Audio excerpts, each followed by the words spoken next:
가자! Sonic Speed!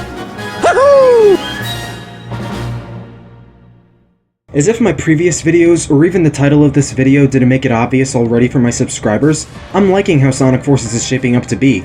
With how solid both classic and modern Sonic's gameplay is, plus the custom heroes, I've been fascinated by some of what we've seen in the E3 coverage. The gameplay looks sharper and sharper the more we see it, and similar to Mario and Rabbids Kingdom Battle, it's a case of wait until we see more information.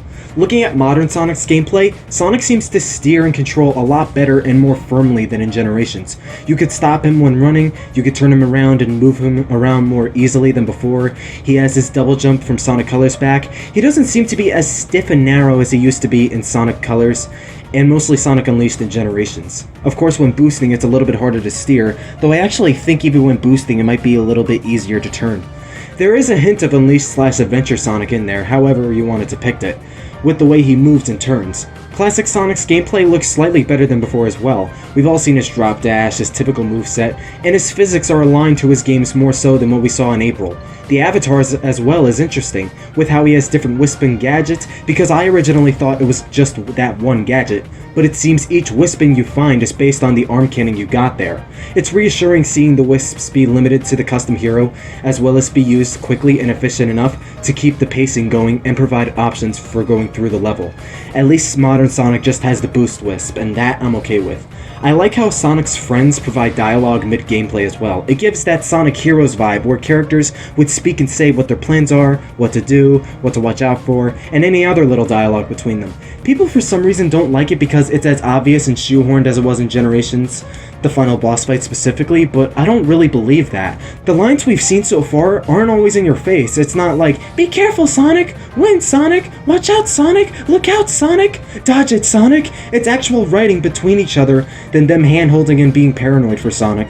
Also, the writing so far seems pretty decent. Warren Graff is writing the script, and we all know how his Baldy McNose hair, fourth wall breaking jokes from Sonic Colors rub people the wrong way, as well as the writing in Sonic Lost World, so at least the story is unaffected. None of the lines really made me cringe or anything, so I'm feeling a little bit more optimistic about the writing. And I could say quickly, thank you Sonic Team for giving us a legit ranking system. One of my problems with Generations was the low difficulty level and how the stages are mostly ranked on time. You could easily get an S rank more often, no matter how often you messed up, as long as you didn't die in like 4, 5, 6 minutes depending on the stage. Now it's like how ranks work in Sonic Adventure 2, Heroes, 06, Unleashed, and Colors. Beat a bunch of enemies, get rings, get to the end quick enough, and that's roughly it. It all adds to your overall score, and now we can work more for getting better at the game the way it judges us. But I've stated multiple times before, over and over, how I feel about Sonic Forces is a good game. Why it is, what issues it could have, what Sonic needs for his future, yada yada yada. Most of you already know I like Sonic Forces, and it's getting and looking much better and better. Really, the only things that rub me the wrong way right now is all we've seen are Park Avenue and Green Hill Zone, which is almost entirely 2D for the custom character, and the amount of sprints and hand-holding in some areas, mostly classic Sonic stage. I'm over them using Green Hill, I stopped caring. It's also confirmed the 3 characters will get specific stages to them. Not all of them are really getting the same stage like in Generations, so that's a plus. Even though 2 characters may get the same stage, Sonic Adventure and Heroes did the same exact thing, and I doubt it'd be that big of a problem if the layout had more variety and differences between each other, especially considering Heroes and Adventures wasn't really all that different. Honestly, the gameplay all around still looks as solid as a boost-formulated modern Sonic game. With the from the creators of Sonic Colors and Sonic Generations, as well as classic Sonic being there, it's obvious it played like Generations, though it would likely control and play much better. With Sonic's controls being easier and freer to manage though, I just wonder what other stages we'll get and how much more open they could potentially be, seeing how Sonic controls and how Park Avenue is more open than expected, albeit not by much. And let me talk about the story. Eggman brought Classic Sonic here in the present, but apparently Classic is a part of another dimension. I don't know what's up with that, but the reason I bring up the story is because of the most recent trailer. Metal Sonic, Chaos, Shadow, and Zavok are all on the dark side and villains in the game, as well as a brand new one with the name Infinite, obviously fitting the logo from the trailer. To be honest, this game got a lot more fanfiction-y than I imagined, but this could turn out pretty good as it looks cool as much as it could turn out pretty pretty bad, because it really could go either way. Now, Metal Sonic, I thought he wasn't going to be in Sonic Forces, and he would be in Sonic Mania, but it is actually pretty cool seeing him come back after so long. Not classic Metal Sonic, I'm talking about regular Metal Sonic, because that is the regular model. And he could be a big boss fight. Chaos I find super interesting and awesome to see again, and damn it, does he look so good in HD.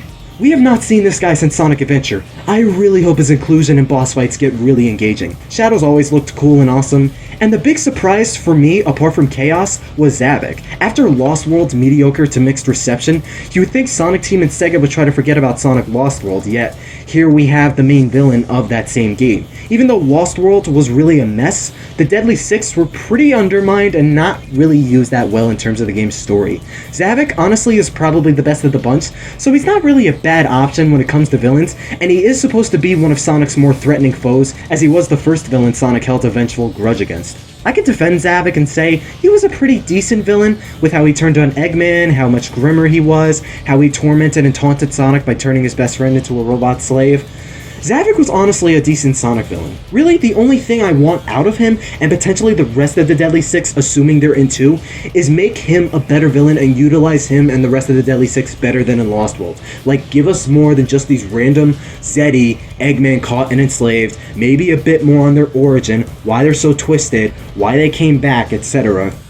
It might be too much, but in some ways, I feel the Deadly Six could have been used as better villains than just being part of the random shoehorns Lost World had. And apparently there's its brand new villain, Infinite, who's speculated to be a bigger threat than Eggman and even Zavok. I want to see how this villain will play and what his story is and why so serious. The things that confuse me though is why Shadow turned to the dark side. Shadow's an anti-hero and he practically quit being a villain. Same for Chaos. Chaos turned good at the end of Sonic Adventure after seeing Chao living on and surviving, but maybe how Eggman got classic Sonic from a different dimension and did some time and space bullcrap. Maybe this Shadow and Chaos could be a part of the past or are corrupted in some way. Maybe these are the same guys as before, but the big villain has some mind control power going on, or they were lied to or something, I don't know. I find it hard to believe in a game that's not celebrating Sonic's history, Shadow and Chaos would just be shoved in there for fucksies. Metal Sonic's always had a grudge against Sonic, so that's understandable, and Zavok's always hated Sonic since, well, the last modern Sonic game we got. Maybe this new villain is causing an uprising on Eggman and was under him before, like Zavok, or Eggman's doing his own thing, or he could be being manipulated by Infinite. There's different routes the story and characters could go, but I think seeing Metal Sonic, and especially Shadow and Chaos, got people hyped up. I want to know more about this game's story, to be honest, because the gameplay overall is good. Modern Sonic's boost gets slightly better each game, classic Sonic's gameplay is still good, the Avatar's entire inclusion is creative and smart as hell, the graphics look amazing, even better than before, the characters are getting more spotlight, the controls look better. It's just the overall story, direction, stages, music, and writing we need to see more of, because we have a pretty good idea of what the gameplay is, and it looks solid. I'm still anticipating this game as usual, and will continue to look forward to knowing more about Sonic Forces. I have faith the other stages will be good, even though we've only seen 2, I have a feeling there's going to be a lot more. There will be more freedom and more 3D. I have faith in the music, the story, and the characters. I already have faith in the gameplay, because I think it looks solid already for a modern Sonic game. I have faith in Sonic Forces doing well, despite how often people complain about Sonic, because most of the people who complain about him end up getting the game anyways, because it's Sonic. It's similar to how Nintendo fans complain about certain games. Somehow we just end up getting the game regardless. Well, not always, it's not everyone, but I mean, you often see the ones that do complain, they actually do get the game. I mean, you know what I mean. I'm not saying every Sonic fan out there is the same. I'm not saying it's a whole hive mind. I'm not saying every single individual fan out there is going to buy Sonic Forces. Because it's practically the same for like Lost World, 06, Unleashed Colors. Like, if you don't like that specific gameplay style, you could not get the game. It could be that plain and simple, but maybe you just want to see this game for yourself. Maybe you might think it could be pretty decent. It could be a good Sonic game for all we know. Or it might be bad, you never know. That's why you buy it, you try it. But anyway, I'm just rambling. Thanks to all who watched this, and thank you to my subscribers for helping me reach 6,000 subs in 3 weeks after reaching 5K. You guys are way past cool. I am not sorry for that statement. Be sure to stick around for more Sonic content as well as Mario and others. Be sure to stay tuned for my Mario Odyssey video coming late tonight. And maybe I'll stream if it's not too late because I didn't see any demo or treehouse footage of the game. But Sonic Forces, looking sharp, excited for it more than before, can't wait. Stay super.